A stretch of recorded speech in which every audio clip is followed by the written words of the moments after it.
Right, we get going. So thanks very much for joining us. John Douglas is my name. I work on the Grass 10 team, joined alongside Joseph Dunphy here, my colleague in Grass 10. And the two of us, I suppose, over the next hour or so are going to run through, I suppose, a recap on using PastureBase Ireland to get into grass measuring, take the guesswork out of grass and management so you can grow more grass, utilize more grass, ensure your animals are performing better, which is going to increase your income. And I suppose through using the PastureBase app and more efficient grassland management, it's going to save you time also doing that. So we want you to benefit as much as you can from this. So that's why we put on this training. That's the purpose of this training, is to get you going on PastureBase, get you familiar with the tools that are there, the basic tools, and again let you benefit, increase your income, and save you time. Okay, so if you have any questions, you can pop them into the chat and we can answer them as we go. So we keep it informal that way. Um, and so without further ado, I suppose I'll just run through what I'm going to do, what we're going to do for the training. So I'm going to start on the PastureBase on the desktop in terms of just getting onto PastureBase, how to register, set up paddocks, and looking at farm mapping as well, just quickly for the first 10 minutes or so. Then I'm going to move on to the wedge in terms of doing your wedge, how to do it properly, looking at the figures, understanding the figures, and maybe making a few decisions off those figures.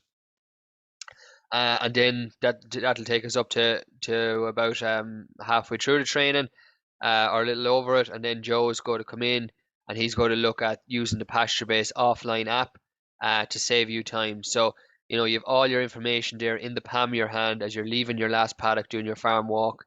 So that will save you a lot of time rather than having to go in and upload information onto a desktop.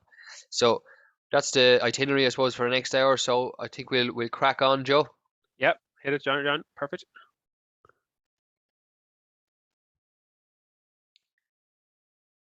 Again, yeah, just a reminder, the Q&A box for maybe people who aren't that familiar with Zoom is in the bottom left-hand corner of your screen. Just pop any question in there at any time, and we'll discuss it. So the first thing we can just do, if we just type in PastureBase Ireland, or PastureBase will probably get it, PastureBase Ireland into Google, it will come up on the PastureBase Ireland website should appear there like it has. So we can just click into this. And then I'm just going to show you here. So this is where once you've registered, this is where your email and your password will go, so you can log into your own account.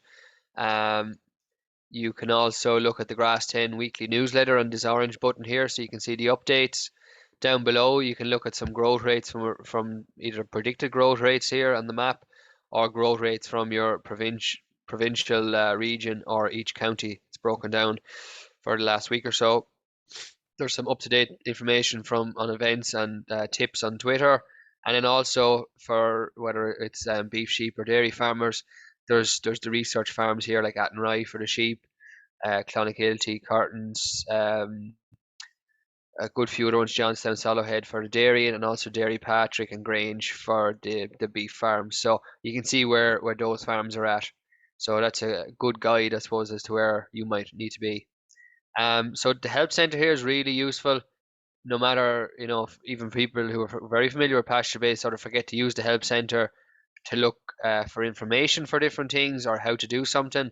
There's a lot of information in here, and as you can see there, it's sort of broken down underneath the sort of different tools that are available on PastureBase, so that the mapping element or the report section, etc.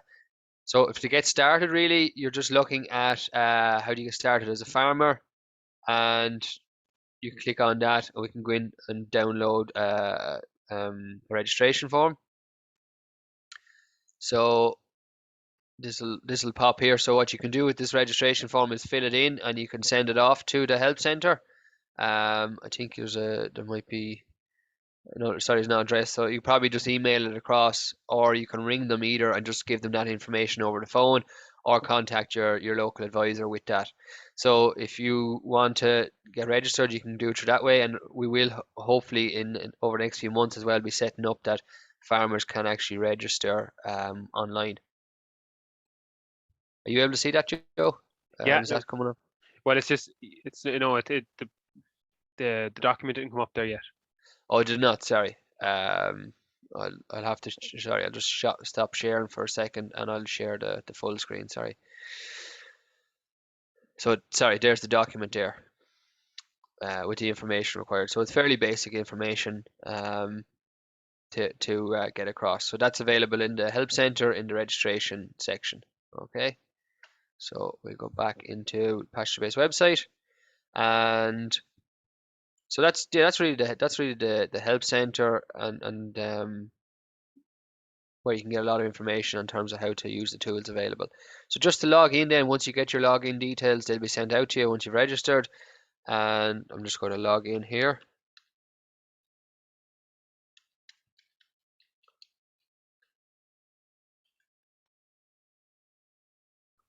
I think just one comment there that, if you were to fill in a form, say this morning, the girls are excellent in the office. You'd be pretty much, I'd say, waiting only less than the guts of a day to have an account set up. So it's a very, very fast process in terms of getting your PastureBase account set up. Yeah. And also maybe I should just point out, sorry, I'll just log back out for a second, is the forgot password button. So if you haven't actually, if you've lost your password, maybe you had an account set up a couple of years ago and you're trying to get back into it, just click the forgot password and that'll send your email address and a link, and you can reset the password yourself, because there's a lot of people ringing up lately, the help center, just saying they've forgotten their password, and they can avoid, I suppose, taking up the girls' times because they're very busy in there. Um, so just by doing that yourself. So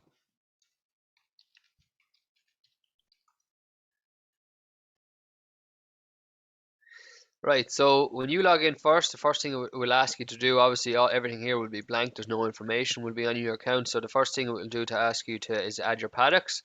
So if we come down here, this is the menu section along the left hand side. So this the farm section is, I suppose, your farm details, your paddocks, the information, that's your basic information you need to get going. The grass is where you're entering your grass cover or wedge. The farm mapping, obviously that's sort of fairly self-explanatory, and we'll come into that. The graze or cut silage section is where the graze dates can be entered manually or through the app. There's a section on the app to do that as well. And that basically, at the end of the year, you'll have each paddock, you know how many times it's been grazed and how much the paddocks have grown through the information that you put in for the graze or cut silage. If you're a dairy farmer, you'll have your milk sales data. You can set that up. You can enter in fertilizer or slurry records or even spreading lime. You can do your spring rotation plan or autumn rotation plan, and that links up with your wedge as well, and the graze date. So as you enter in, 2 or 3 paddocks grazed, that will add on percentage grazed onto your spring rotation planner and update it. There's a grass budget as well. Again, it's another good plan to help you utilize as much grass as you can now in the springtime, and also set up your farm for the summer going forward. For reseeding paddocks, entering soil test results. These sections here aren't available. It's only because my admin account is there. Um, the reports, then you have your annual tonnage reports, farm cover report, all these different reports, and we've done webinars on them using those reports in the back end of last year. So if you YouTube the PastureBase channel on YouTube, you will find a webinar done the back end of last year on utilizing all those reports. So if it's something that you're looking at down the line. So if we're looking at, first thing we need to do is add our paddocks. So I've paddocks obviously already created on this account because you can see the wedge there. So I've 10 paddocks added in. So just for the purposes of this training, I'm going to show you how to add a paddock. So this green button up here on the top right is add a new paddock. And all it's simply going to do, now you can use it, you can go by name or go by number. I suppose people who have maybe different people working on the farm and who are coming in and coming out and stuff, it is probably handy to number, because I suppose they're not as familiar with names. So just be wary of that, and you can decide yourself what way you want to name or number the paddocks. And so once that's done, I'm just going to save and add a new. So I don't need to put in any more information really there other than the code and the area. I could put a name on the paddock if I wanted to. The walk order will come up automatically onto the bottom, and I can change that afterwards. If I wanted to, I could put it, if that was the paddock that I was going to walk into, we'll say first while I'm doing my farm walk around my farm, I could put it down as number 1. Or I can just leave it and it'll add on to the bottom of the list is there. And I wouldn't probably get too worried about the information required down here. It's not necessary. So just to get you going, get your name and the area in the paddock. I suppose if you don't have the area in the paddock, a way of doing it is, you could put in just say for instance, put in 1 hectare or 2 hectares, whatever you think roughly the paddock sizes are, and use the mapping tool, which I'll show you in a few minutes, to actually map the paddock, and then you can use the mapped area from the map to actually get a more accurate size for your paddocks. So there's a different ways of doing it if you don't have your paddock size in to date. So we're just saving, add new, and it's very simple. Paddock 12, again, there's 1 hectare. I'm happy enough. I'm just going to save. So that's very basic there. You can see they've come into the bottom of the list. And as I said, as you're walking around your farm, if you're using the app or using or whatever way you're using, it'd be nice that the paddocks would come up in the order that you walk them. So sometimes, the way you've numbered them isn't the exact same way as you walk them. So you might walk paddock 1 to 5, and then it might jump up to 9, 10, 11, 12, and then go back to 6, 7, 8, as you're maybe on your way back down to the yard, we'll say, doing a sort of maybe a loop around. So you could change the walk order on them, that they will actually appear as you're walking them rather than the number of the paddock. Okay. So is there a question there on that paddocks there, Joe? Or No, there's not. No, keep going. okay. So we might just move into the mapping section then.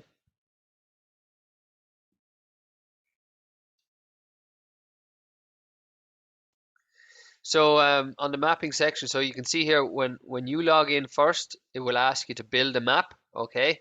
So it won't just appear, your farm won't just appear up here automatically. You're going to have to enter in. You can enter in an air code, or you can just scroll in on the map. So obviously you could just pick your area, would say within Ireland, and just zoom in.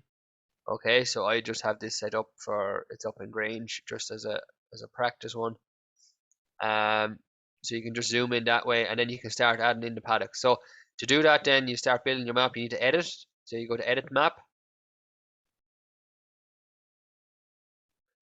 Okay, so you can see here now that there's actually a few more on here that I probably should have deleted before I did this. So give me a second there.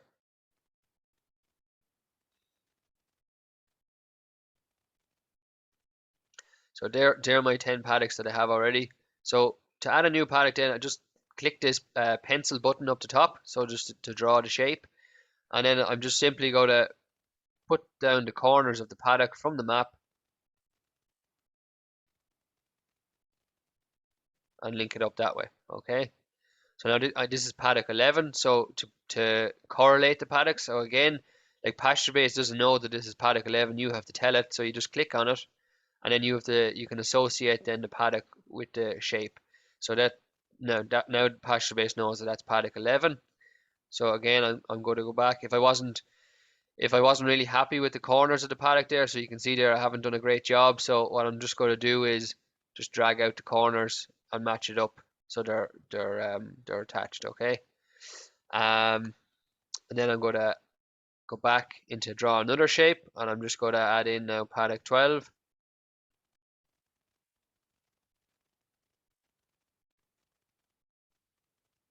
Again, I have to click on it and associate the paddock with the shape. So pick on paddock 12, and I'm happy enough. Okay, so now I have those two paddocks done. So it's pretty simple now. I suppose the only thing that can get caught out is if those maps that are there that you're looking at, maybe older maps, and your paddocks have changed and the lines are different, it might make it a little bit more awkward. You might have to step it out in the field and get measurements that way, and do it. Okay, and I would say operate. It's better operating this the mapping tool through Google Chrome than I don't know, than say Internet Explorer and some of the other ones. It's Google Chrome seems to work best on. So once you're happy with the shapes and everything, you can save the map. So now that's saved successfully. So this is the editing section of the map. So to go back out and actually view it as I suppose as your farm map, this is what we're looking at now. Okay. So they've appeared up grey because there's no cover available, or no information on these paddocks yet. So that's the only reason they're coming up different. And what we can do here is check the areas. So as I said, remember 11, 12, if I wasn't sure of the area of those paddocks, and I'd be more confident using the area after mapping. So you could click these buttons here. So use the mapped area. So the area that we've given the paddock here is 1 hectare, and the mapped area there, obviously you can see is a good bit more, is 1.7 and 1.8 hectares. So if I wanted to use the mapped area, I can click save, and now it will have updated the paddock sizes on those. So when I go in to use do a wedge on my pasture base, it will use the size that I mapped rather than the size I put in when I created the paddocks. So also on this, so you can see here there's different buttons up here, so you can see the paddock, grass, fertilizer, fertility.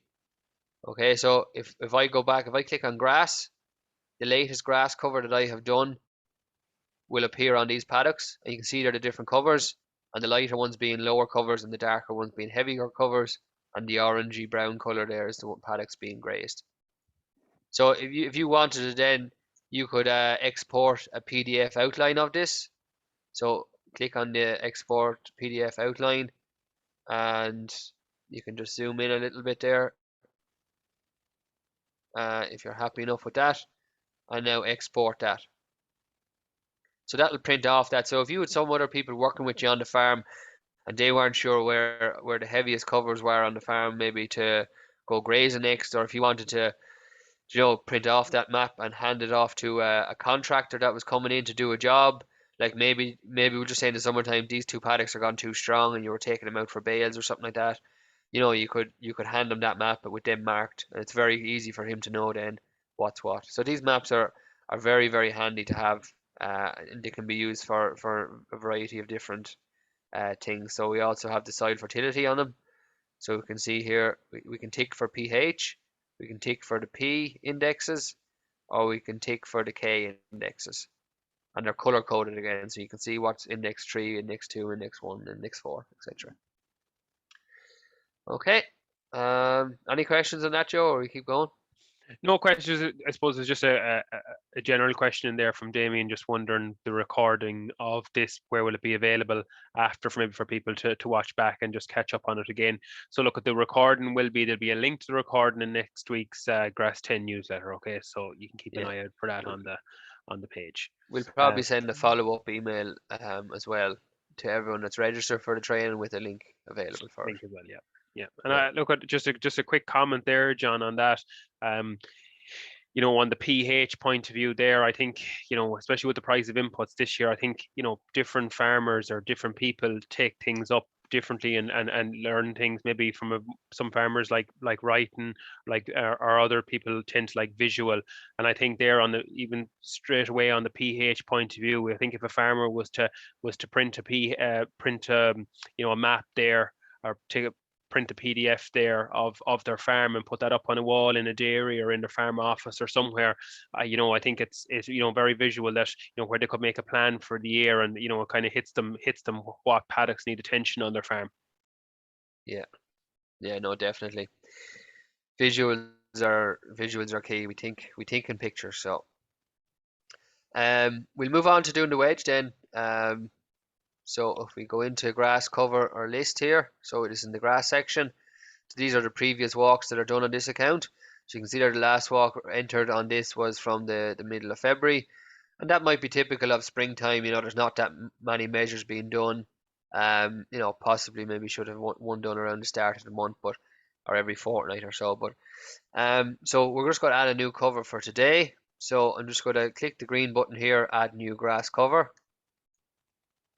And I'm going to look at the date there. So just make sure that the cover that you're recording is and the date are matching up the same day, because obviously as you get into the summertime and if you've walked around the farm and you're using the desktop, some people walk around the farm and then maybe don't get to put up the cover, and then 3 days later they might go and put up a cover, but then the grass situation would have changed. So the wedge that we're doing here now is really just a snapshot in time of how much grass is available on the farm today. Just a question there, John. My farm was mapped by Grass Tech. How can this be uploaded to PastureBase? So that's where we're not just quite there yet in terms of the links. I don't think with grass tech, but it is something that's in the pipeline Yeah. in terms of being able to bring a map from another company into PastureBase. Yeah, we don't have that there yet. So like the mapping tool is only a pretty new function. It's only there before Christmas really. So and there's so many other changes being made to PastureBase, like really, and even for people who've been using it for 3 or 4 years now, they just can't get over the amount of tools and things that they can do on it. And like really, it's a highly underutilized tool. That's it's free to farmers and free to Teagasc clients. So everyone should be using it. And it's up to yourself to have the discipline and create the habit of using it and making the most of it. Question in there, just one more, John, before I let you go. Can you override a grasshopper to enter grass measurements manually?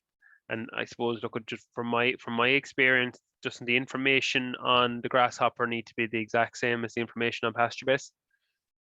Yeah, I suppose is that doing a cover? Just overwriting covers, is it?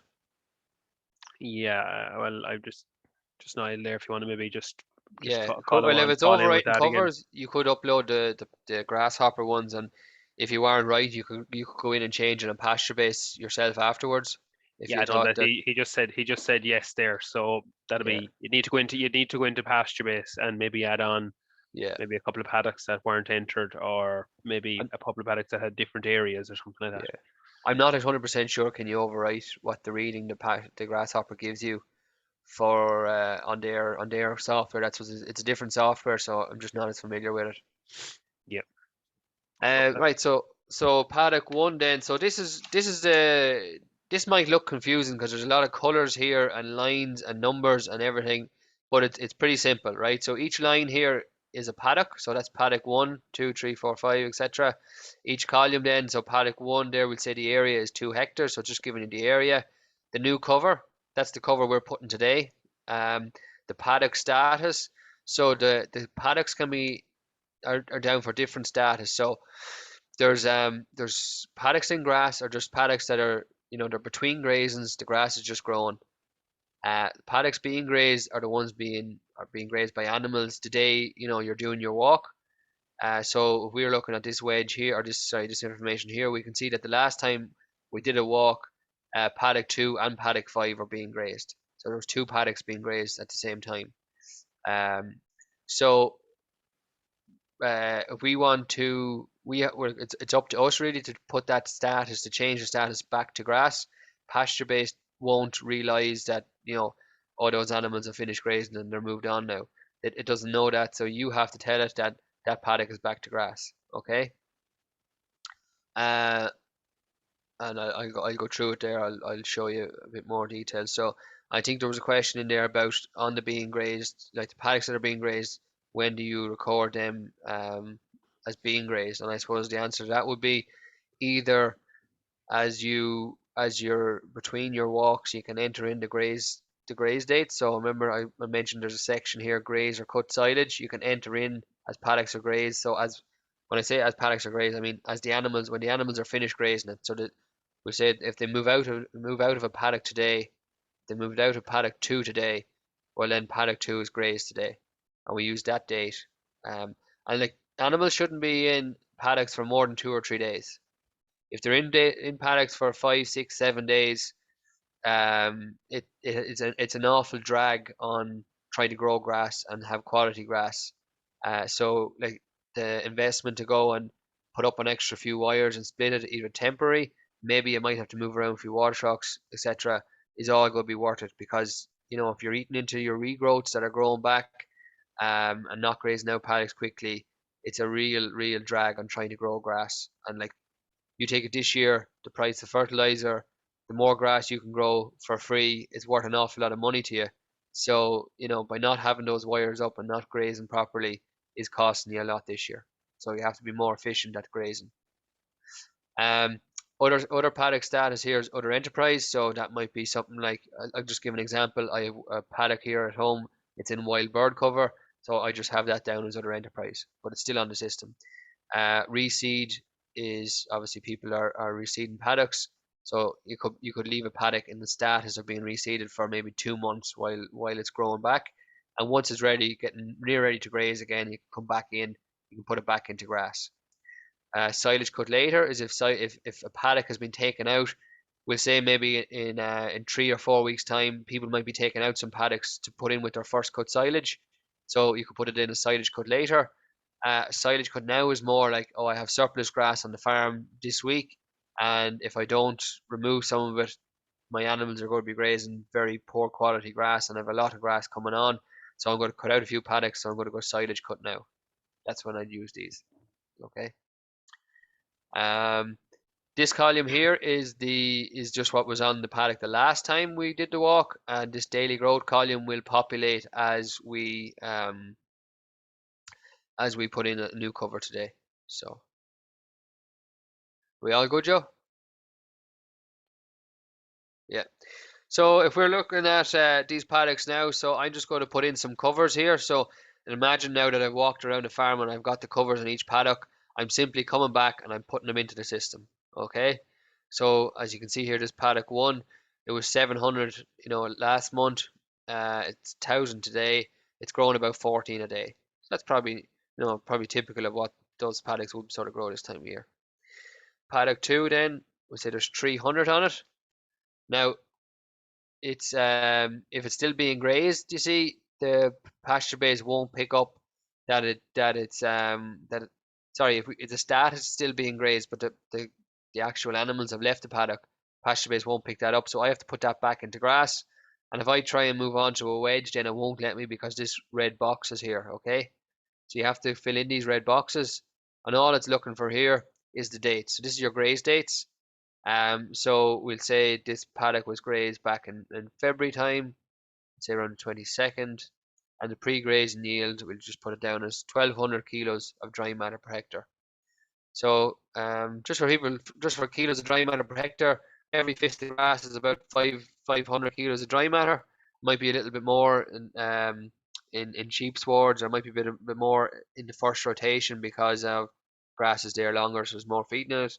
So like 2 fists of grass is about 1,000 kilos of dry matter, and so on and so on. So you can just sort of judge it that way if you're not too familiar with kilos of dry matter. So I'll just save that. 3 is 600, and I'm going to put this as being grazed. So this is the paddock that's being grazed today. 4 is 150 the last day, it's gone up to 500. 5 has 200 on it, and again that's back to grass now, so I have to enter in a graze date on that. I'm going to put down the 28th of February, and the pre-grazing yield on that was 1,300. Okay. There's also, I suppose, as you get on in the summertime, you can enter in, the paddock. It mightn't be grazed; it could be cut for silage. So it distinguishes the two of them because they sort of separate them out then at the end of the year to see what is actually grazed and what was come from silage. So you could put it down for cut for silage either and put in the silage yield, or put in the number of bales in the paddock. So just be careful, that's in the paddock, so it's not per acre. So you might have a 5 acre field and got 4 bales an acre off it. It would be looking for 20 bales here and not 4 bales. So just be careful of that.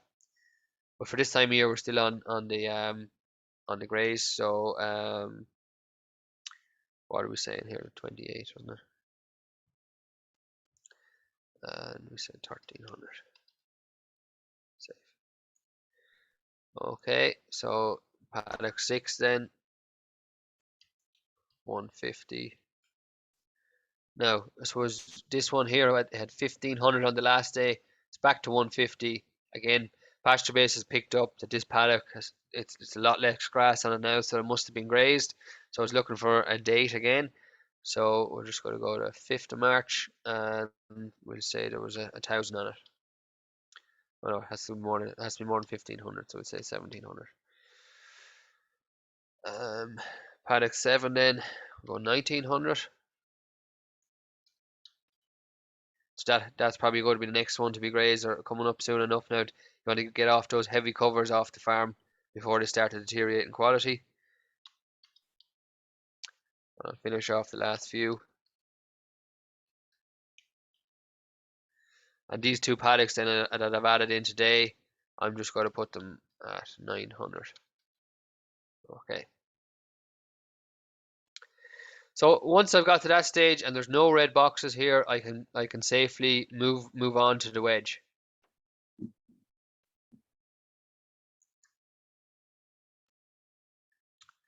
So this is what we're looking at now, okay? So this is my wedge of grass. And I suppose it's a nice visual to have. It's be able to see it. And there's probably people who have questions now, where's the red line? Why is the red line along the ground? And the red line is set, that's the demand line. So if you have no demand for grass, that could be mean like the cattle are still in the shed or cows are still inside. So until there's animals out eating grass, you've no demand for grass. So we have to set the livestock underneath here to bring up this wedge. So that line is calculated by the rotation length and your demand on the farm. So I'm talking about your demand per hectare. So you might see, the growth on the farm here, for instance, is 16. So I know that if my demand is only 16, well then my farm cover won't change because my growth is equaling my demand. So what I'm growing and what I actually need is the same. So then the amount of grass that I'll have on the farm next week should be the same. Now if my demand was we'll say 32, well then each day that I have those stock out eating and the growth is still only 16, this figure here is dropping by 16 every day. Okay. So we'll have a look at the figures underneath. So we'll just take, for instance, that this is we'll just say it's a dairy farm. There's 25 hectares on it. So we'll say maybe at this stage we'll say there's about 60 cows out grazing. Okay, and we'll say we'll forget that there was 30 or 40 mil of rain yesterday, and we'll pretend they're all out grazing.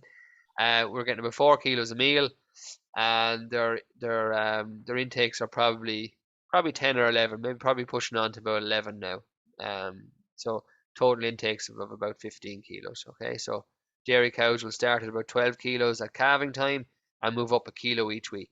So if the average cow in the herd calved on the 20th of February, we're about 2 or 3 weeks after that now, so that's where our total intakes are probably up at 15 kilos for the herd now. Okay, so once we've that, we can save and update this red button here.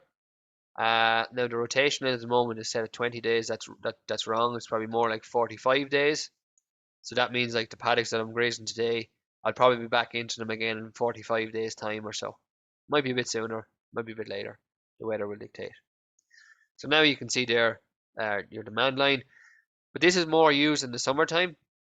Okay, and it's more used in the summertime because we're trying to match the ideal pre-grazing yield on paddocks, which is about 1,400 kilos of dry matter. So this 1,400 here, we're trying to match that this red line is coming close to that 1,400 figure. So once it's getting up to 1,200 to 1,400, I'd be happy enough in there. So some farms that maybe stock really high in the summertime, the line might be set up at 1,600, and really, then the argument comes in, should these animals be grazing heavier covers to match the demand on the farm with the grass and everything? But what you're doing then, you're starting to graze suboptimal covers which have more stem in them and they're harder to graze out, and there's more dung pads and there's more grass quality issues, less leaf, so less energy. Those swards are slower to recover, so you're not going to grow and utilize as much grass. So for setting up for the summertime, we want sort of the pre-grazing yield to be about 1,400, and the demand, I suppose, getting close up to 1,200 to 1,400. That red line, that's the rest that should be set. So then the paddocks should be sort of in a rough line with that. So at this time of year, we're not so worried because we're just trying to get through area, and we're trying to get through grass in the springtime and graze out paddocks well to have good quality next time, and manage around the weather as well. So we're not too worried about that this time of year. So that's why things change rapidly when we get into April. Okay.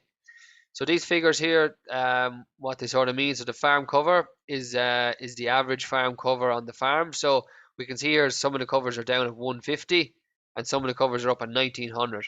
But the average of all these paddocks, and they're weighted for area, is 912 kilos of dry matter per hectare. Okay, so that's on every hectare. There's an average of 912 kilos, which would be, good for this time of year. The cover per livestock unit in a dairy scenario, getting into April and May and June should be around 180 per cow. So that 380 at the moment obviously is telling you there's a lot more, but then maybe not all the cows are calved and they're not eating their full intakes yet. So once they are, this figure would drop a good bit. But in general, the farm cover figure for summertime should be between 6 and 700, which would drop this back to around 180. Okay. The growth and demand should be sort of looked at, I suppose, together, because if your demand is a lot greater than your growth, well then you're going to run out of grass at some stage, and if your growth is greater than your demand, then you run into surpluses. Okay, so and that demand per hectare is basically got by your demand per day. Okay, so I need 660 kilos of grass every day, and I have 25 hectares. So if I divide 25 into 660, it'll come up at 26. Okay. For the dry stock farms, you're looking at days ahead figure. So days ahead, again, we don't use days ahead or cover per cow too much this rotation, but getting into next rotation, that figure days ahead should be down to 12 to 14 days for April time, probably moving to 10 to 12 days then for the summertime. So when we say setting up the farm for the summertime, really what we're talking about is that we're getting that days ahead figure or cover per cow figure back down to 180 or 12 to 14 days ahead by the time we're starting that second rotation. That's what we want. If we have, for instance, 18 or 20 days ahead or 250 per cow at the start of the second rotation, it's too much grass and we're going to run into issues with grass quality very quickly. So and really what we could end up doing is bailing out some paddocks then in the end of April or early May that should have probably been grass that was grazed back over the next few weeks, which is, in late March period. We just didn't go hard enough and run things a little bit more efficiently and a bit tighter. Um, John, just a quick question after coming in. There's three or four, so we'll get to them in due course. But is it possible to create two different wedges, one for night grazings and one for day grazings, if there's two different blocks of land? yeah, is that sort of a robot system? No, or is that I think it's just just a night and day system. well, it should be all on the one wedge because we're looking at grass. Like I presume if there was, say for instance, there was too much grass on the day paddocks, but the night was getting a bit tight. Well, then there's some nights that they'll probably go out and they'll probably graze the day paddocks. So there's a bit of flexibility there. So it should be looked at probably overall as a farm. But if you wanted it, you could set up mob one and mob two and run it that way. You could have some paddocks then that would be, mob one could be your day paddocks and mob two could be your night paddocks if you wanted to do it that way. So all you'd have to do then is like just select the paddock. So I'm just after selecting paddock 9 and I can change that to mob 2. Okay, and this might be handy for dry stock farmers that have different groups of stock. So we can select a few paddocks into mob 2. So we'll just do a few here now. Mob 2. And you can see that they're coming up a different color. As you said, John, this might be a little bit more relevant on the maybe a robot system or on a dry stock system, maybe where Yeah, say there's sucklers maybe on a home block and maybe sheep and lambs on an out block or something like that. Like something like that, yeah. So once we have the paddock selected as for different mobs, we can just look at mob 2 in isolation. We can pull it out. Now again, we haven't put in any livestock for mob 2, so all we need to do is go back to all mobs and go down here. So what we could do here is basically, if we want to just take the dairy scenario, we could cut that back to, we'll say 5 kilos for mob 1, and we could add new stock. We could add spring milkers again, and we could add them to mob 2, and we could put them here. We could put in 60, and we could put in maybe 6 kilos of grass that they're eating, maybe 6 kilos of grass at night time. So you could break it up that way, that these are in mob 2 and they're in mob 1. So we could look at it this way then. So if we look at mob 2, we'll have our demand there basically from the stock that's on it and what they're eating on mob 2. Or we could look at it on mob 1. So that might be a scenario there where you have a couple of different groups of stock. You can break them up into different mobs. Now, ideally, for dry stock farms, like you would want 7 or 8 paddocks per mob. So what we'd see is like, oh, we'll have a different group over here, and what they're doing is grazing 3 or 4 big fields, and they're in them for 2 weeks and stuff like that. That's you really want to be splitting up these fields, as again, if there's any year to use wire to grow grass instead of fertilizer, it's this year. So I'd be splitting those paddocks up and being more efficient with the grazing on them. Okay. Definitely. Other questions there, Joe? Yeah. There was just a quick question there, John. You might just go back to the and just show where, if you were using a plate meter, if this account was set up as a plate meter, where you would enter the the measurements. Oh, the on the on Yeah, it's in there in the list. Yeah. so just go back into edit, is it? Yeah.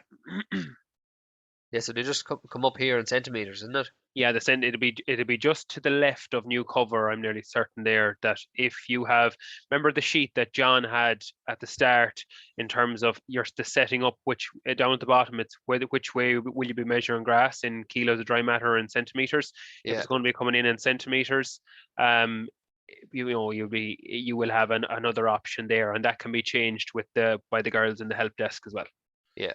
Look, if you're used to centimeters, work away, use centimeters. If you're only getting going and maybe you're not sure and you're just deciding on centimeters, I would probably be trying to encourage people to use the kilos of dry matter route.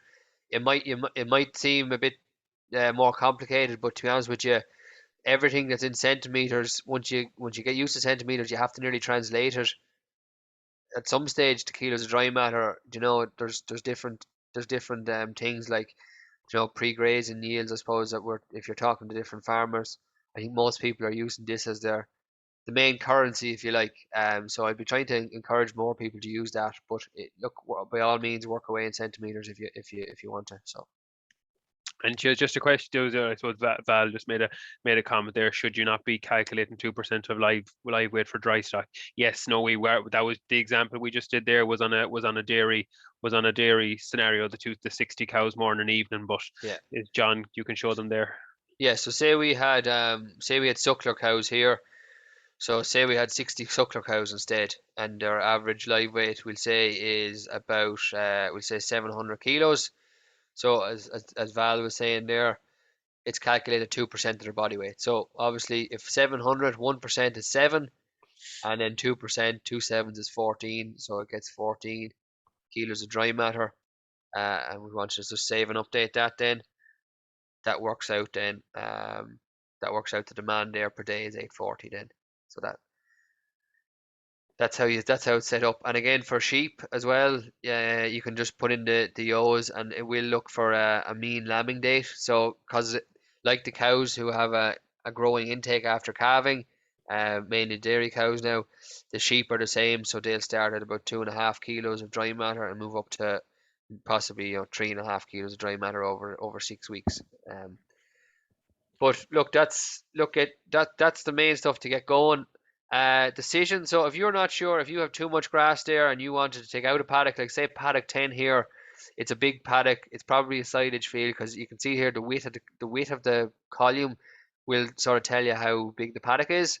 So if we wanted to say we're in the summertime and we see the farm covers 912, there's way too much grass there. I need to take out grass. If we scroll down here, we can see here the number of days feed here in each paddock. Okay.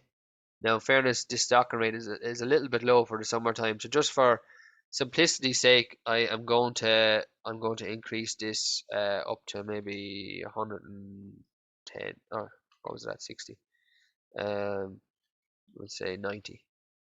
I think that's going to answer Elaine's question, John, in terms of is there a way to calculate the demand per day when using strip wires on a large field to ensure proper graze outs.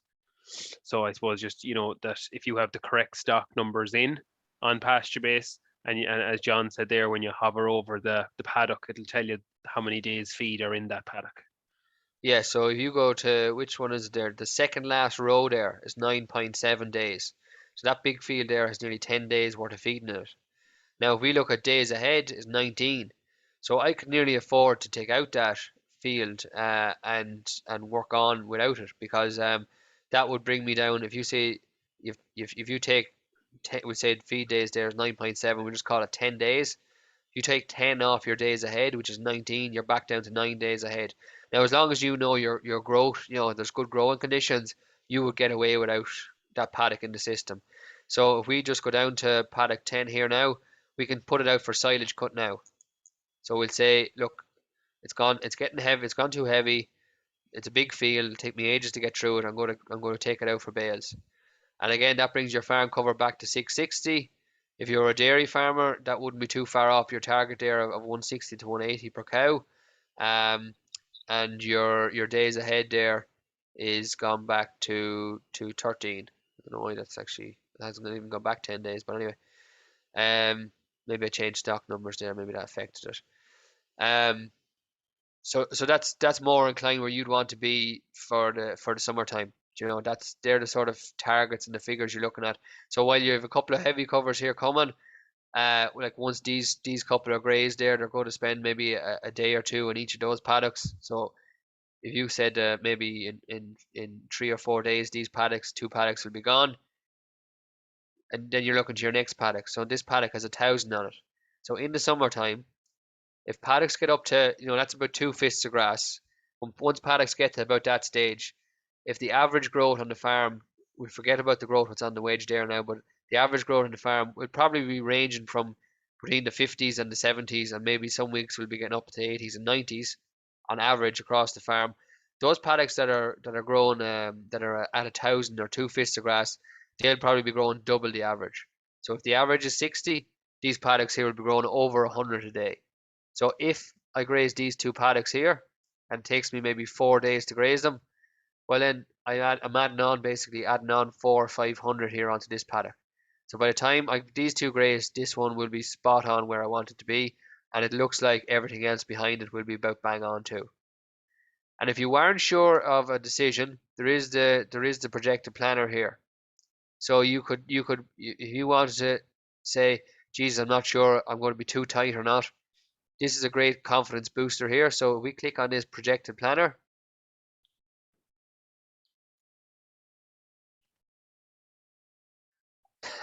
that shouldn't come up.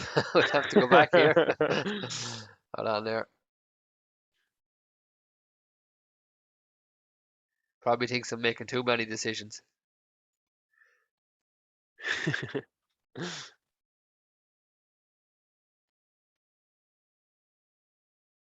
Right. Don't know why that's You happening have now. to leave that for. I'll try I'll leave try that. log back in again. Is there any other questions, Joe, while we're sorting this out? There's just one or two questions which I'll answer on the app anyways, just in terms of the putting in the grazed events. I suppose the minute the cows or animals come out of a field, and yeah, when we just move over to the app in a second, we'll show the quickest way of doing that. Okay. Hopefully this works now.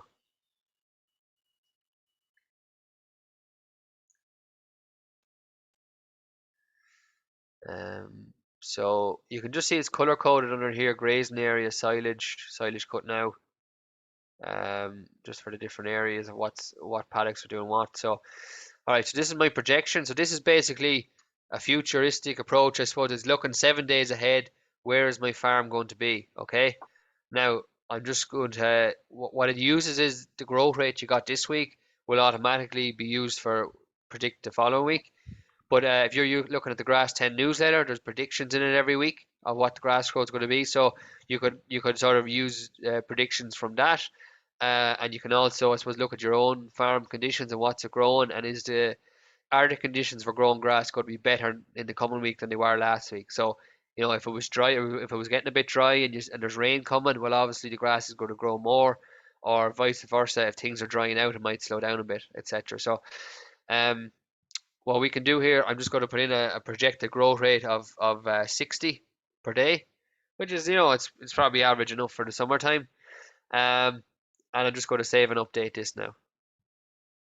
So obviously at the current prediction of a low growth, which is only like 16, the farm cover will have dropped too low, but that would be unrealistic for the summertime to be growing that unless we're going back to 2018 again. So now we're bang on. We're just bang on where we want to be. So without that, by taking out that paddock last week, that paddock 10 that was big and heavy, it's put back here. It's taken out quickly. It's back in for into grazing rotation again. And the paddocks here that I'm going into next are ideal. They're at 1400, so they're going to be bang on where they want to be.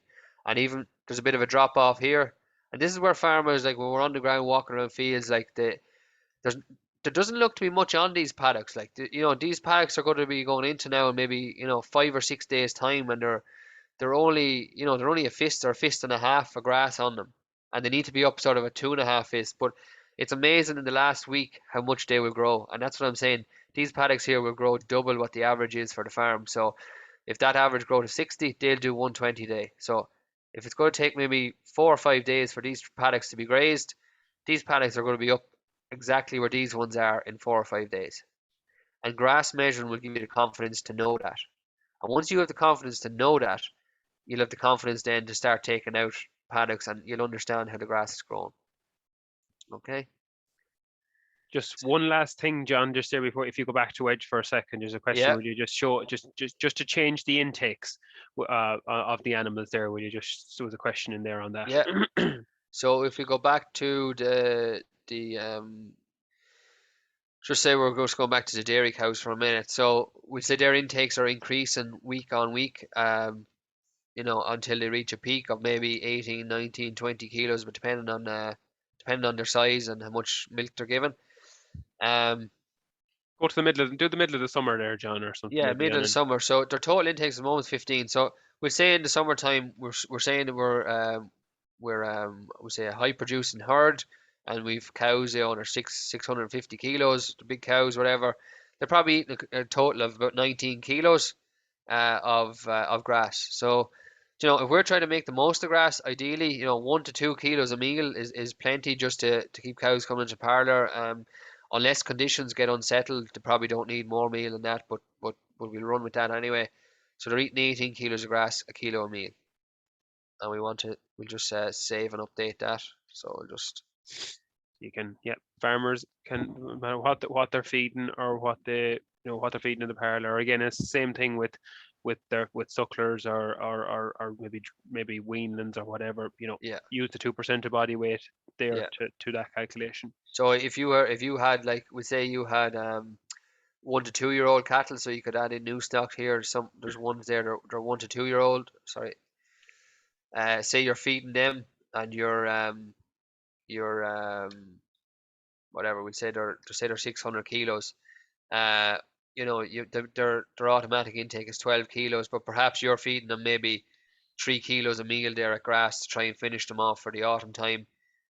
It'll calculate their total intakes in grass, and based on what we're after putting in there. Okay, sorry, that should be back to 9. So you can just mess around with what you're feeding them. So it's handy for the shoulders of the year and handy for the summertime. So again, if there was a drought hitting or something, grass was slowing down in the summertime, maybe we'd have to go back to 16 there and 3 kilos a meal, and we can just save and update that then. Okay. Okay, doc. Okay, I think I'm going to stop sharing there, Joe, and you can share Perfect. your phone. Right. Good stuff. So Just while you're doing that there, I'll see is there any questions in here, or anything on the chat. Should paddocks for silage be allowed to grow heavier covers? That I'm going to say a typical Chagas answer, Thomas, sorry, and that is it depends. Okay, so if you have a high stocking rate and you have a big need for grass, well then letting covers of or paddocks go heavier is a bad tactic, because if you let it go heavier for a week or 10 days, that's easily going to be a week or 10 days recovering at the other side of things. So now you're gone from a paddock that if you cut it just after it's gone too heavy for grazing, it'll be back for grazing again in about 3 weeks. If you let it go out another 10 days, it's probably going to add at least another 2 weeks to it really recovering. So the question is, can you do without those paddocks for the next, like, really you've cut it now, so you're not going to have it back for 3 weeks, and then if you add another 2 or 3 weeks onto that, you're talking about 6 weeks. Most farmers will say to us, Oh yeah, but sure, you can't take out you can't take out bales there because you don't know if you'll run tight next week. Well, now, like then they'll let paddocks go heavier and actually leave them out basically for 6 weeks. So that's really a question that depends on your stocking rate and the demand for grass. So if I have a low demand for grass, sure, I can leave a paddock bulk up for a couple of weeks because the likelihood of me needing it is very low. Okay. How is this a bit laggy for you, John, here, or is it okay? No, I think it's after getting a little bit better there now. Just connected to the Wi-Fi there. Okay. Can you see that okay? Yeah. Okay, look at we're bang on. We're nearly at 2 o'clock now, so we're just going to spend about maybe 15 minutes just running through the app. Okay, so I suppose first things first, really for downloading the app is we need to go to the App Store, and whether that's on your Google Play, if you've got the likes of a Samsung or something like that, or the App Store for your iPhones. Okay, so we have got a number of queries about this in the past, and what PastureBase is called is PBI grass. Okay, I've often heard people can't find the PastureBase app. It's PBI grass. Okay, so you can see it there on the top, and you just click download in the top right hand corner. As you can see, it's already downloaded for me, so I can just click open there. So this is the icon over here on the right hand side here. So PBI grass. What happened there?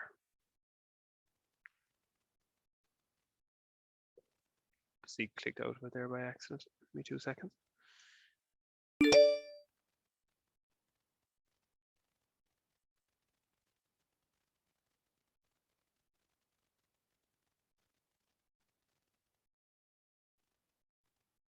Sorry about that. Yeah, so look, this is what so when the first time you come in here, you just use your login details that you got from the help desk. So it'll be the same as logging in on the desktop. So this is the first thing you are met with when you log in. This is the first screen you're met with when you log into the app. So probably the most important piece of information we'll give you in terms of using the app is when you log into the app, you must always hit the synchronize button in the bottom corner.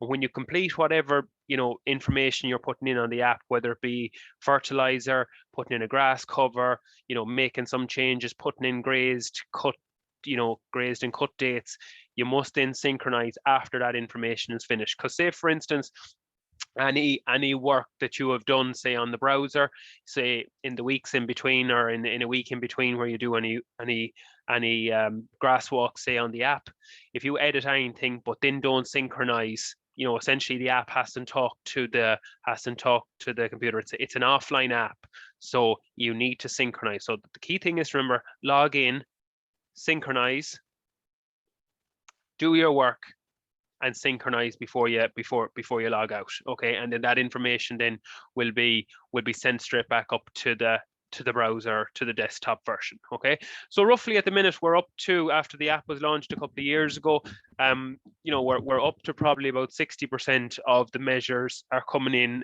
every week on the app, and we, both myself and John feel strongly that using the app takes an awful lot of work out of your life, and it makes it an awful lot easier rather than writing a cover down on a pen and paper and then having to go back in the evening and put it all in on the desktop. Okay, so once you're fairly friendly at all with any apps on your phone, you can use this app. Okay, so say for instance cover data. Okay, I'm going to add a cover here for a second. Okay, so when I hit cover data there on the top, okay, and I move into grass cover on the top button. So I have a grass cover in here from the 1st to the 3rd. Okay, so say for instance I'm walking out in paddock 1 here on the farm, have the phone in my hand. I'm just going to click add cover in the top left hand corner. I'm going to go today's date, the 10th of March. Okay, so as you can see, all the paddocks there are waiting for information from me to put in. So I'm just going to click paddock 1. So I'm just met with the information there that over on this paddock 1 on the top, over on the right hand side, it shows me the previous cover, the status, the mob. So everything that John was discussing on the desktop is all there. So I'm just going to put in that, you know, there's 300 kilos after coming on that. There's 300 now on that. So there's 200 there for the week. Okay. If I hit save and close, it just brings me back out to that original, that screen I was looking at a second ago. Whereas if I just go save and next, it brings me to the next paddock on my walk order. Okay, so it's after skipping paddock 2 there on my walk order, it must be going to paddock 3 next. So similar, there's 500 on it there. The last day I'm just going to put 800. I'm going to keep going.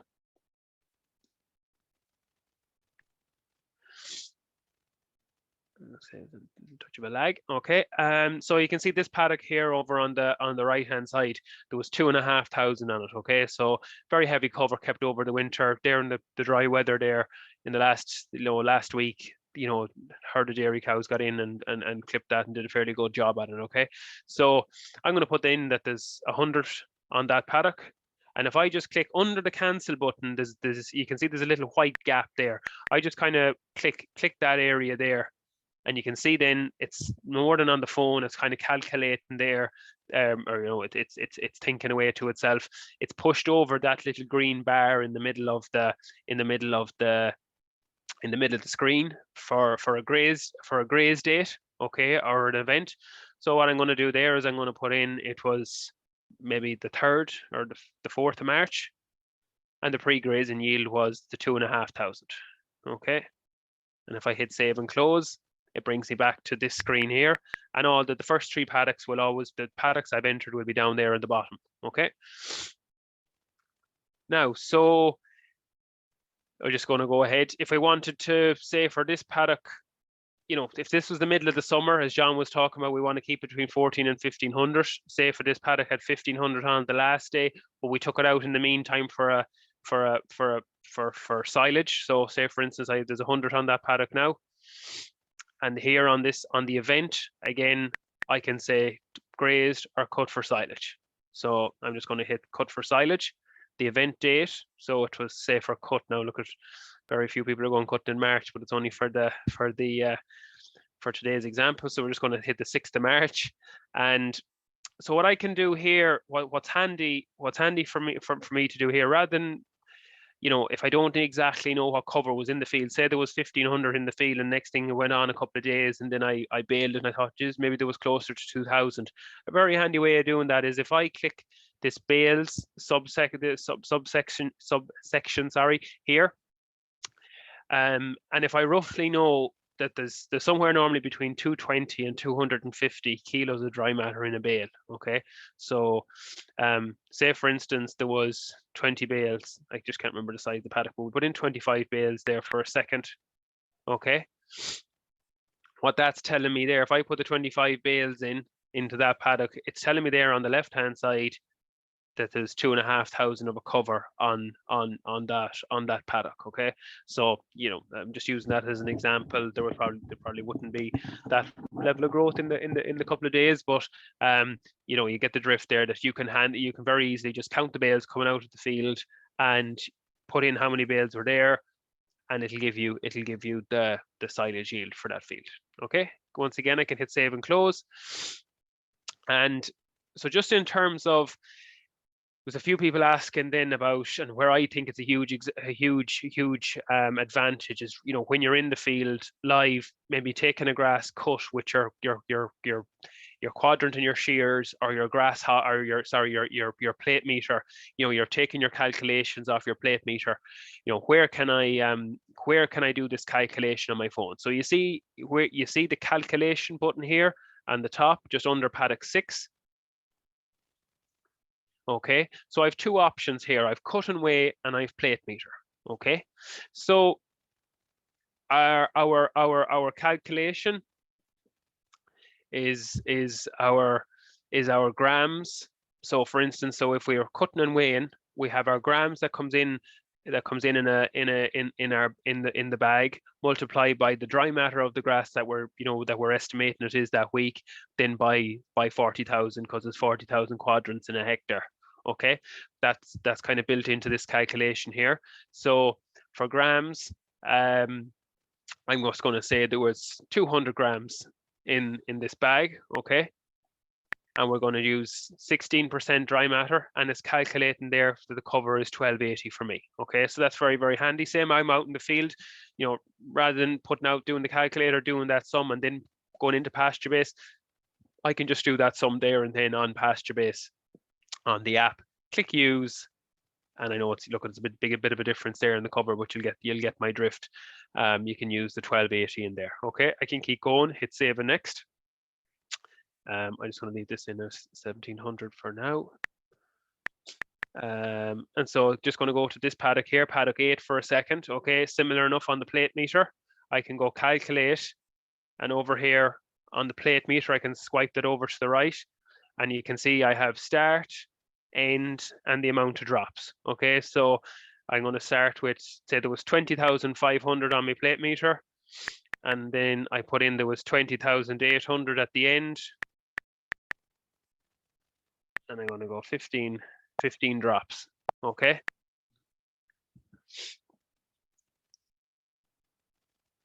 Sorry, just want to click out of this now for a second. Use. Sorry, yeah.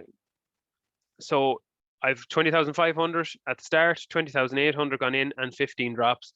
So it's giving me a height of 10 centimeters, okay, and it's giving me a cover of 1,500 in there. Now I can make slight changes to this if I want. If I hit the conversion factor, say for instance I have a very, very dense sheep sward, I can maybe bring this up that every centimeter of grass will have 300 in it.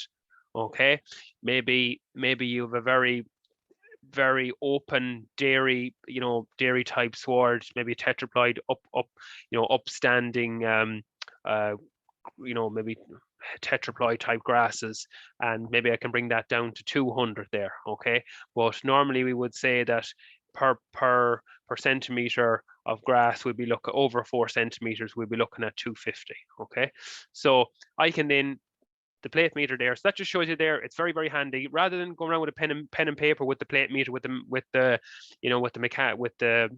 manual plate meter, very, very easy to enter all that information in there. And if I hit save and next there on paddock 9, okay, save and next on paddock 8, and I move to paddock 9, and I hit calculate again, and I'm on the plate meter. The end from paddock 8 will be the start for paddock 9. So the 20,800 is already there, and I can then move in and I can put in 21,200 or something to that extent. Okay, so we can clearly we can use any of them there. So I'm just going to keep moving here. 1,700. Paddock 2, put that in as 2,000. And paddock 10. 1,800. Okay, and because I have no one left, just won't allow me to go save and next, so I go back to save and close. Okay, so as you can see, all these paddocks are green. They're happy enough. I have the event dates put in for what needed to be put in. So over on the top right hand corner here, you'll see view wedge. Okay, and you'll have to turn your screen to the side just of your phone. It's turning it automatically here. But this is the wedge then that we'll see, that you could see on, say, on the laptop or on your desktop version. This is the wedge you will see on your phone. So it's not an interactive wedge on the phone. You can't click this wedge. But if you look on the top side, we have management and summary on the top right hand side there.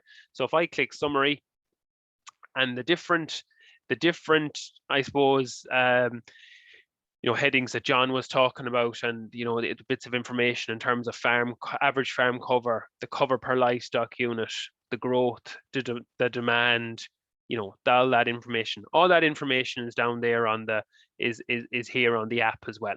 So say for instance, similar to John, look, I've more of an average farm. John had 900 on his farm cover. I've over 1,100.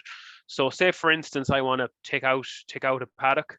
I'm just going to go back here, back to the wedge.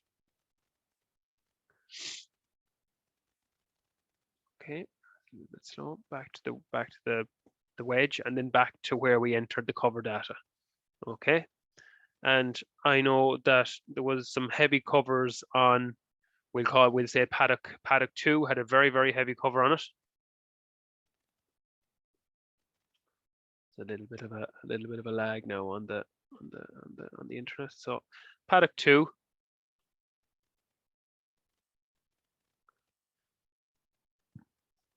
And all I'm going to do with paddock 2 is I'm going to go into grass and take it out of grass on the left-hand side of the screen and put it in maybe to silage cut later, okay, which is going to leave it out of the wedge altogether. Or say, for instance, if I'm in the middle of summer, it was a heavy cover, and the contractor or whoever, maybe myself, if I was doing a bit of mowing, I was going to go in and cut it now. What I do is I go to silage cut now, which puts it in at the bottom of the wedge. So silage cut later takes it out of the wedge altogether and puts up your stocking rate. Silage cut now puts it back in at the end of the wedge as, with 0 on it. Okay, so it's still in the wedge. It doesn't affect your stocking rate. So if I'm going to go silage cut later, and I'm going to hit save and close.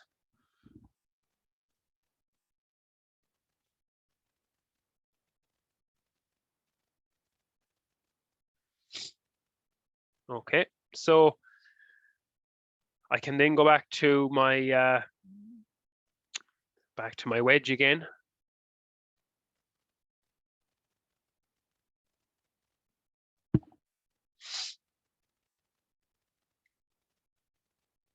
Okay, and then back to my summary.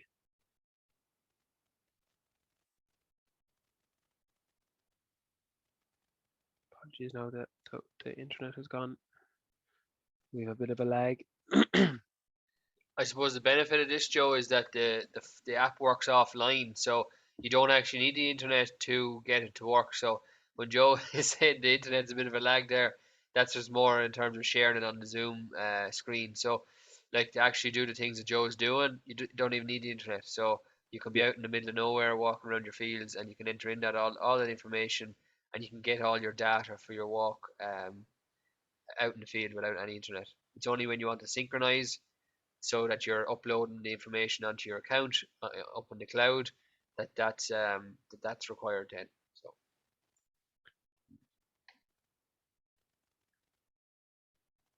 yeah, so look, I'm just after disconnecting off the Wi-Fi there for a second, John, and just see what it'll be any bit quicker. So look, we've done yeah, but that's the most part of it anyway in terms of doing the wedge. Like the management is going to be exact same. You're going to look for surpluses or looking for deficits coming, or looking at this time of year. Really, it's looking about, do I have enough grass for the animals I have out grazing? Have I enough out to see me till the start of the second rotation?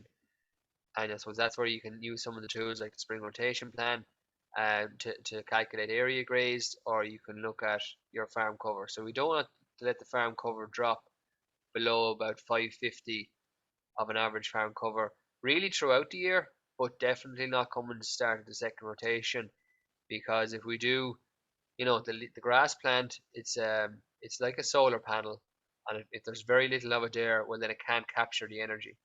So if we run the farm cover down below 550, basically most of the grass plants that are on the farm are still in their first leaf phase. So once we get into April time, we're trying to grow grass plant and graze it at the stage that it's at sort of 2.5 to 3 leaves. And if most of the farm is still on its first leaf, it's not capturing the amount of energy it could be capturing. So therefore, what's going to happen? The growth is going to drop on the farm. So even though the weather might be good and the weather might pick up, there's very little grass around because there's just not enough leaf to capture that energy.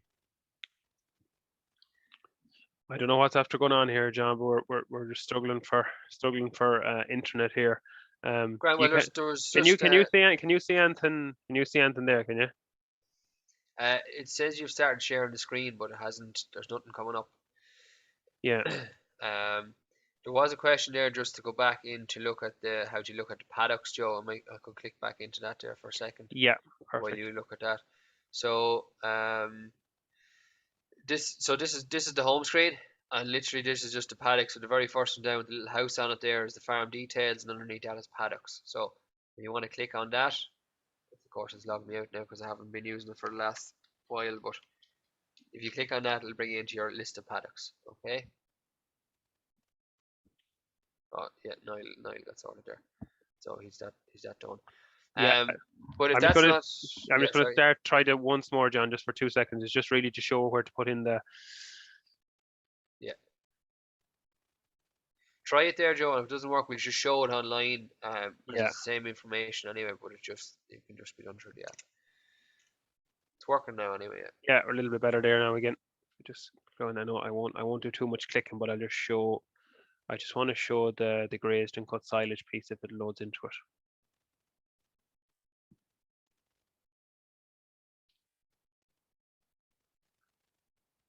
Because there was one or two. Yeah. So look, we're back in here again. Apologies about the delay. So the cover data, we talked about that. We put the cover in, we've made an adjustment, okay? Then underneath it, there was a couple of questions there, the grazed and cut silage, so that just the second tab there, okay?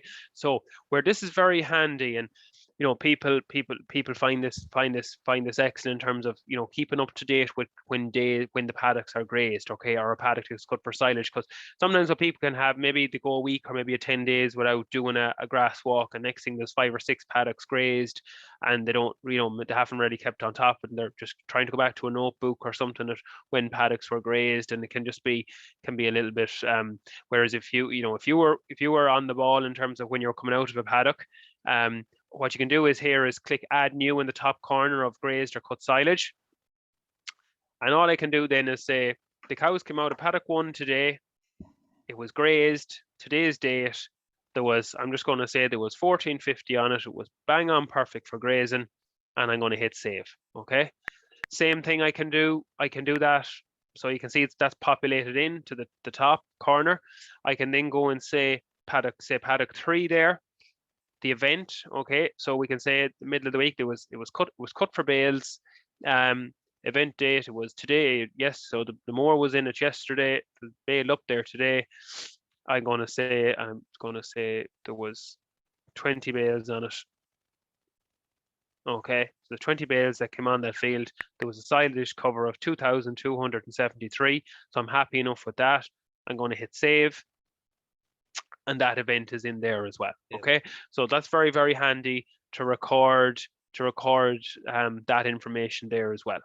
And I suppose look at just lastly, just on the fertilizer piece, I don't really want to dwell on it too much today. It's that's for a different day. But you can record all the fertilizer similar to on the desktop.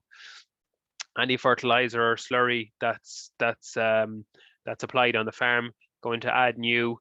You can then select all the paddocks there that you want, and all the slurries, all the fertilizers are there, and the different amount, units per acre, amount of it per hectare, in terms of maybe if it's gallons per acre, gallons per hectare that you're applying with slurry. All that is there, can be put in there on the fertilizer tab. So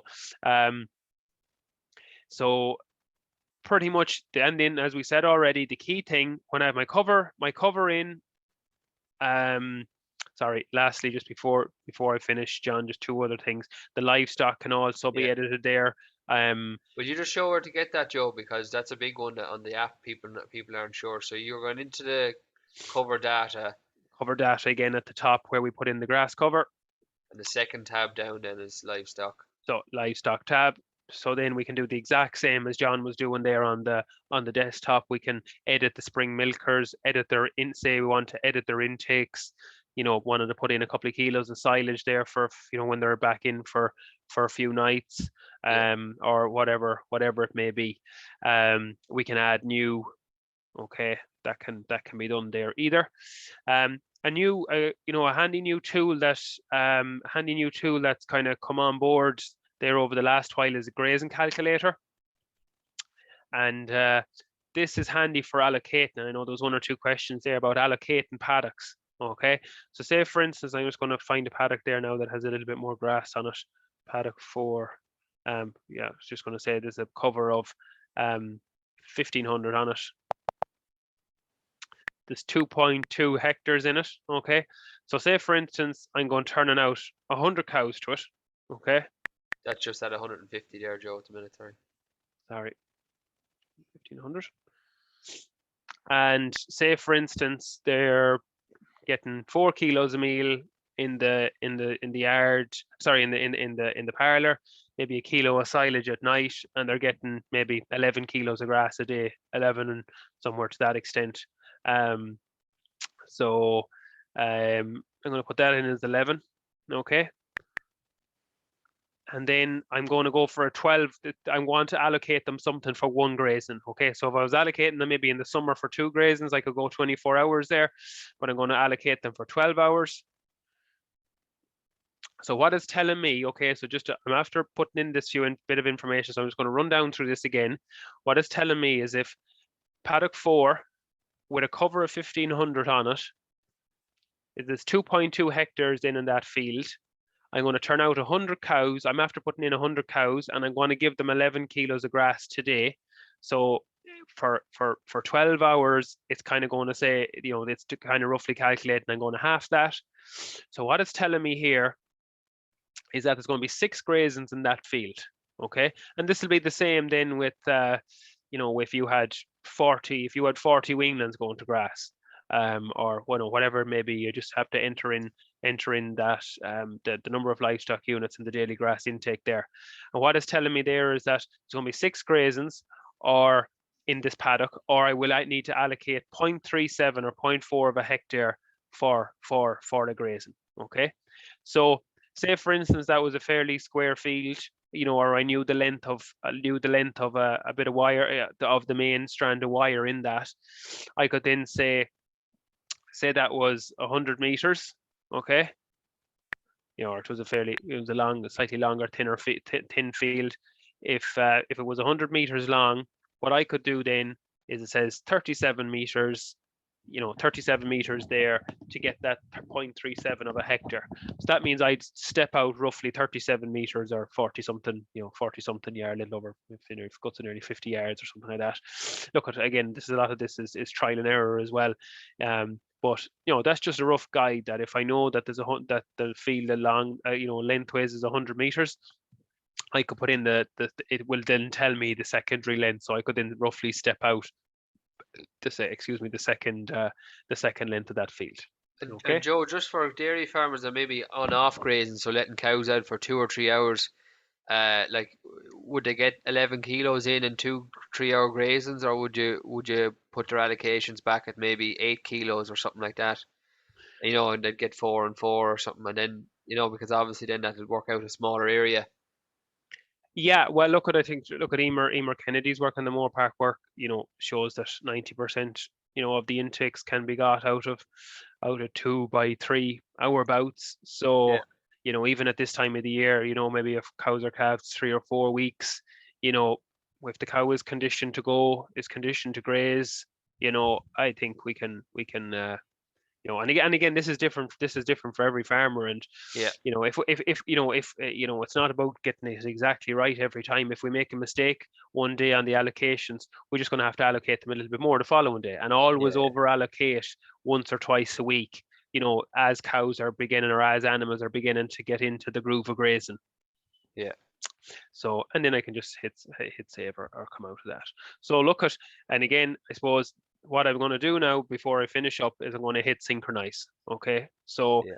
that means that grass cover, you know, if I ain't changed any livestock data, anything like that is going to all be synchronized and would be back up literally by the time I go off this now and open up the desktop, all that information is back up there.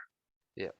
So it's Okay. important. So do your wedge on synchronize first, do your wedge on the app, then change any information on the livestock, and then change any information whether, you know, you might be taking out a paddock. That might be more in the summertime, but if you're making a decision on taking out a paddock, do that, and then do your synchronization. I suppose Mhm. if you just do your wedge and synchronize, you won't be able to change the livestock or change what's happening in the paddocks after that.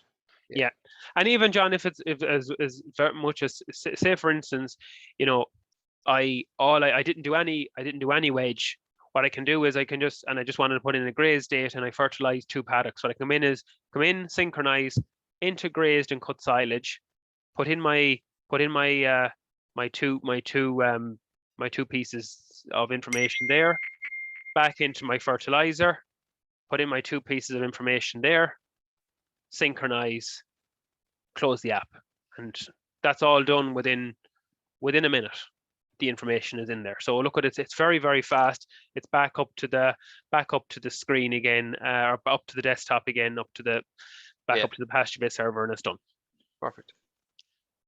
So I don't think there's any more questions, and we're probably going a bit over time with what we planned. So look, thanks very much, I suppose, for everyone for joining us. I just wanted to share, what did I want to share on this? Yeah, so just for people looking to know about walks per month. Now, there was a question on derogation walks per month. Look, we're not too honed in, I suppose, as much on derogation. I'm not sure, Joe, do you know the figure for February, what they had to have walked? Was it one measure for January, February time, or? One measure, yeah. One measure for Yeah. February, I'm really certain it is, yeah. But look, really and truly, if you want to get benefit out of pasture base, you'll need to do more than what the derogation requirement is at. We should be aiming for 30, 35 walks in the year. If it's your first year measuring, aim for 25 to 30 walks. And, to get a full picture of what your farmer's doing, there's no point like sort of going 3/4 of the way, but then that's sort of limiting you in terms of your reports at the end of the year. You don't have accurate information, so you can't do anything with it. So aim for roughly getting into weekly walks after Paddy's Day, really. For slightly later farms, maybe the 1st of April, but definitely, getting into weekly walks later this month through April time. Then during that May, July period, when you get those bursts of growth, those weeks, they should be walked twice that week. And then walking once a week through most of the autumn time until you're getting into late autumn time when animals are being housed. So if there's animals out grazing, I think most the growth rates are still even middling good. Farm walks should be going on once a week, and it's all about having those target average farm covers to work towards, and using your walks to make sure you're on target and make the decisions to get on target. And to wrap it up, then I suppose that will earn you more income, that will save you time, and that's what this is all about. So it's for your benefit. It's not for anyone else's benefit. It should be for your benefit. You're going to make the most of this. Okay. So the next steps: get registered, add your paddocks, and complete a farm cover. If you can do that, if you haven't done that already, try and get that done in the next week. Okay. So I'm going to stop sharing now and leave it at that. So And just one thing I might just add, John, before we finish, it's not about that first farm cover you do being perfect or anywhere near it. It's about the process of getting into the habit of walking your farm, and over the time you get 5, 6, 7 weeks of covers done, you'll become very, very, you become much better at it every week. And probably no harm if you know there's someone in your locality that's measuring grass.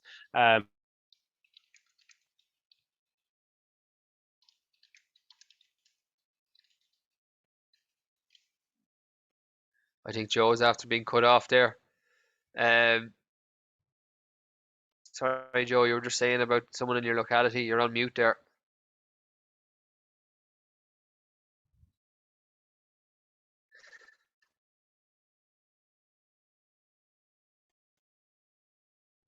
Your reception's very bad, Joe. You're on mute. I think Joe was going to say there is, I suppose if you know someone in your locality measuring, to call out to them maybe and have a walk around the farm with them and see what they're doing and see what the decisions they're making. Contact your local advisor. Try to get into a grass group, or get into some sort of group that you can benchmark yourself about where other people are, and then use that information then going forward for the rest of the grazing season. So, look, thanks very much for everything, and best of luck with your measuring. And if you have any questions, please contact us. All right. So, thank you very much. I'm going to end this now. Thank you.